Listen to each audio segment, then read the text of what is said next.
With open tabs, it's Monday morning. I'm going to go through some of the tabs found kind of over on Friday and the weekend, and there's 3 tabs, and if you wait till the end, I got a real quick tip for you, one that I found out, an AI or ChatGPT prompt that I think you're really going to like, so stay tuned at the end for that.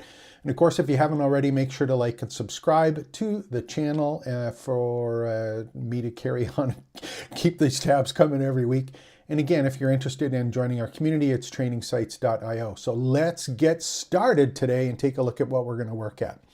So one of the things that as an education business, when you're building out all your courses, your materials, your learning campus, all of that stuff, you need to be able to have a linear process or some linear steps that you're usually trying to use to convey some sort of idea or teach people something. And one of the things that's often hard is to capture those activities live and in real time while you're doing them and turn them into something that can be used as a course. Well, one of the things I'm going to show you today, and one of the tools that ran into again and kind of revisited because I'd used it in the past, but I'm going to go back to it today just to show you what it is.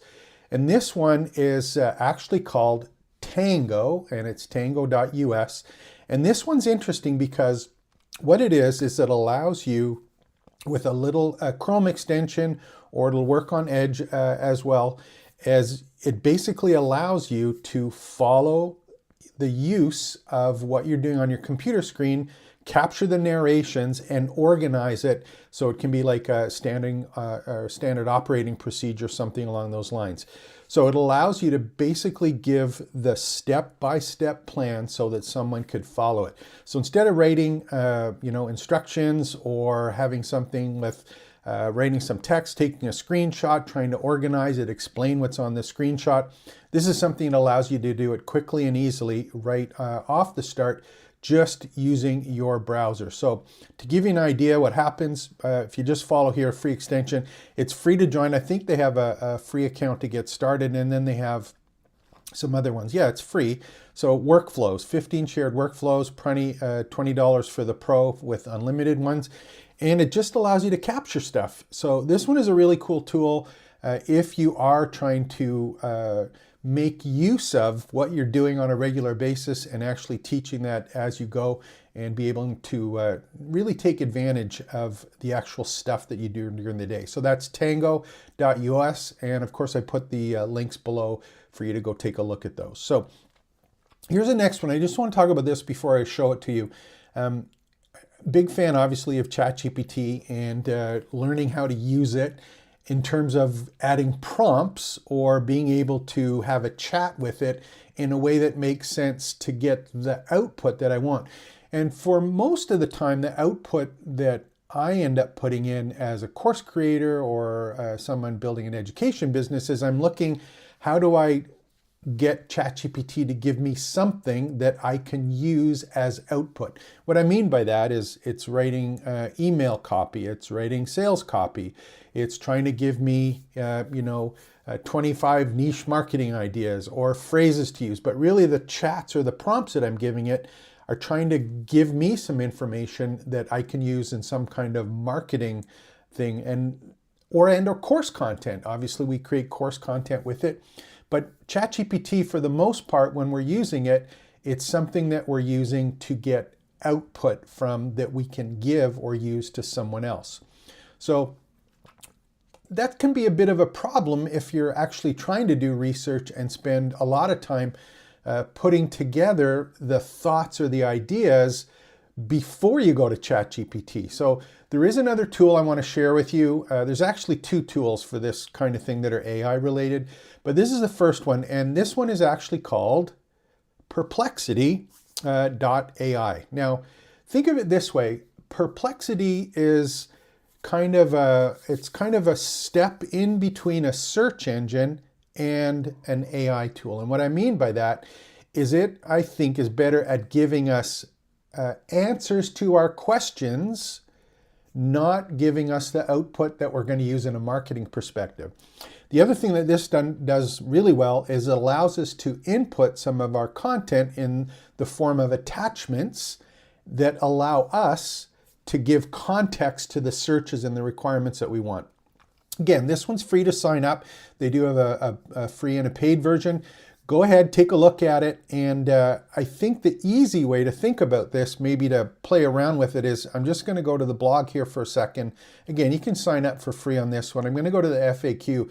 And this one is just an easy way to explain it as you get started in it. So I think it's this one is the one.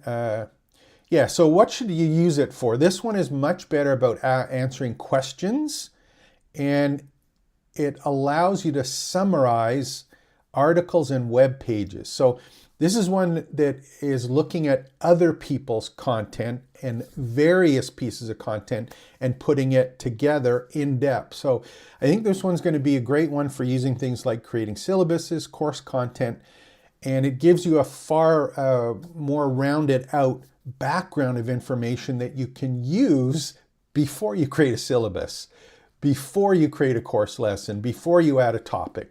So that one's kind of a neat one. And I think there's some, here's a pro search. Here's an example of one. I'm just going to the one that I read earlier that was kind of cool. Yeah, so here's one that's an easier example. Yeah, where's the one? Of course, I can't find the one that I was looking at that had a good example of what it was. Maybe is it this one? Of course, I can't find it. We'll come back to this one. No, keep on looking. Oh yeah, there's prompting tips. That's the one. So here's an example. This is under prompting tips under the FAQs.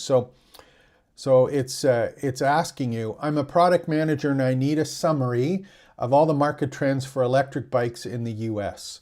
So this is a good way to get a search that is a broad-ranging search that's going to give us specific answers to a broad search.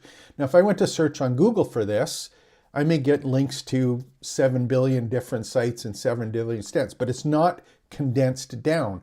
Another one, you know, I'm a student aiming to excel in my psychology paper. I need to write an essay outline on the effects of social media and mental health. Think about this for a course. If you use that for creating a course syllabus, and it gives you context before you actually create the context. So this is the one. These are some examples of ones to do. So go take a look at Perplexity. I think that's one that's one that I think is going to be one that we're going to use a little bit more in terms of creating or rounding out. And the reason is because it saves us time from having to get really good at doing prompts or creating prompts for the output that we want.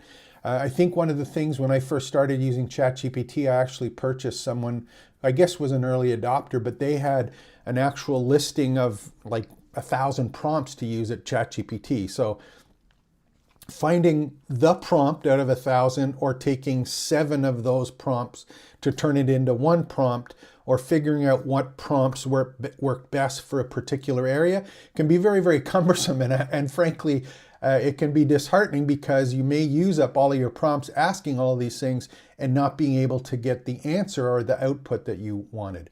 And I'll give you another example of this. One of the earlier open tabs we talked about was this whole idea of ChatGPT versus having prompts kind of set out for you already in some of these AI as a service. So it's not software as a service, it's actually AI as a service. So are there tools that kind of take advantage of known prompts where you're just filling in the blanks and it's creating a prompt based on your inputs and giving you a specific output? And I think Hello Scribe was one of the ones that I did in some of the earlier ones. I did run into one that was an interesting one for people creating blog posts and SEO-friendly blog posts from work that they're doing, for example, on YouTube videos or summarizing things. So think, for example, you have some YouTube videos, you use Perplexity to go and give a synopsis or a condensed version of things in a big area of expertise and condensing it into some real neat parts. And then you say, I want to write an article on that and be able to use it on my blog post. So how does that work?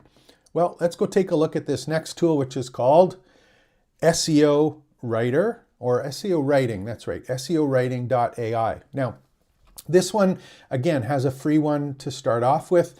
Go ahead and take a look at it. They've got some videos of it. And the thing that's really nice with this one is that you have already got a form basically filled out that all you have to do is fill in the answers to the form, and it will actually give you a very, very, very comprehensive blog post that is SEO friendly and includes things like graphs, includes things like images, includes all of these additional pieces, quotations, references, everything is there, and it's one click.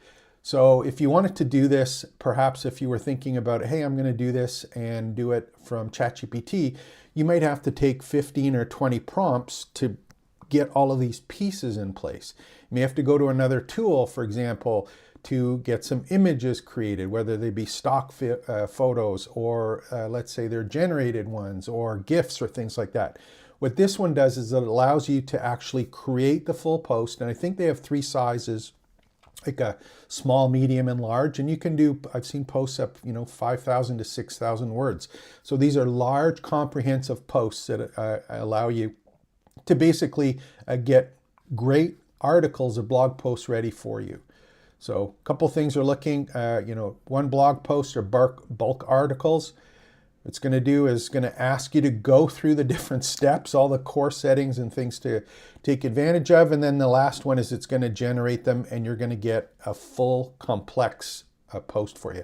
So that one's called SEOwriting.ai. I definitely suggest you go check that one out. And that one is one of the ones that if you are comfortable or you need to do content marketing, that is one definitely that can save you a whole bunch of time.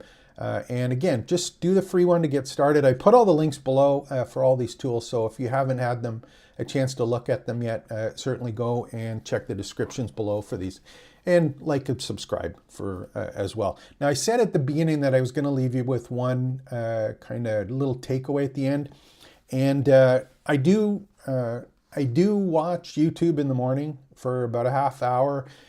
Subscribe to a whole bunch of channels. There's obviously stuff that comes up in and around the channels I subscribe to that are similar. Because I spend a lot of time looking or getting influenced by AI tools as they relate to your education business and online courses and creating content, one of the things that I found was an interesting prompt, and I want to share that one with you now because it's 3 words. You just have to know 3 words. And I picked this up, actually, I think it was on a TikTok. And then been looking at this person, their website, which I'll do in another open tab as I get a little more in depth on it. But she came up with a 3-word phrase that I think is hugely valuable if you're using ChatGPT to create content for you. And when we create courses, we create content, whether it be emails or marketing. Often you ask for a prompt, you get a clarification. If you're familiar with ChatGPT, there's a little regenerate button at the bottom, and you try and get it fine-tuned or in a way that makes sense in terms of the style of writing and the content that's generated based on the output that you want, right? So here's a 3-word phrase that she uses for the one that gets generated that I think is really, really cool. And all that they ask, or all that she suggests you ask, so you want to try this one, is after you get something generated from ChatGPT, what you should do is just type in critique the above. So ask ChatGPT to critique itself, and it will actually go back, take a look at it, and look at the strengths and weaknesses, pros and cons, and make suggestions on the prompt it gave itself. So this is a really interesting way for not necessarily having you do the critiques, but have ChatGPT do the critiques on themselves, which I think is pretty cool. And go ahead and try that. Spend some time with it, see what it comes up with, and if it's something that can help you out. So thanks for joining me today. Don't know how we've been going. My name's James Maduke, trainingsites.io. Make sure to visit and join the community. It's free here. I put all the links below. We've got all the resources and some additional videos on how to use these tools. Take care. expect the best. We're here to help you start, build, and grow your education business. Let's turn this off. Here we go. And